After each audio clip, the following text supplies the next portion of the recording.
రాష్ట్రంలో ముస్లిం మైనార్టీలకు నూతనంగా ఏర్పడిన కూటమి ప్రభుత్వం సముచిత స్థానం కల్పించడం జరిగిందని తెలుగుదేశం పార్టీ సీనియర్ నాయకులు ప్రముఖ న్యాయవాది ఎండి జవహర్ అలీ పేర్కొన్నారు. ఆయన మీడియాతో మాట్లాడుతూ రాష్ట్ర ముస్లిం మైనార్టీ మంత్రితో పాటు న్యాయశాఖ మంత్రిగా ఎండి ఫారూక్ ను నియమించడం పట్ల జవహర్ అలీ హర్షం వ్యక్తం చేశారు.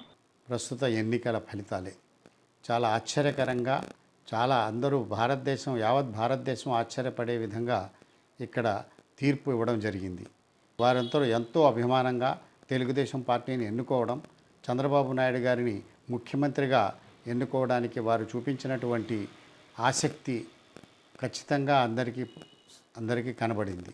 ఆంధ్రప్రదేశ్లో ఉన్నటువంటి ప్రజాస్వామ్యవాదులందరూ కూడా చంద్రబాబు నాయుడు గారిని, అలాగే వారి మంత్రివర్గం సభ్యులందరినీ కూడా మనస్ఫూర్తిగా శుభాకాంక్షలు తెలియజేస్తున్నాం.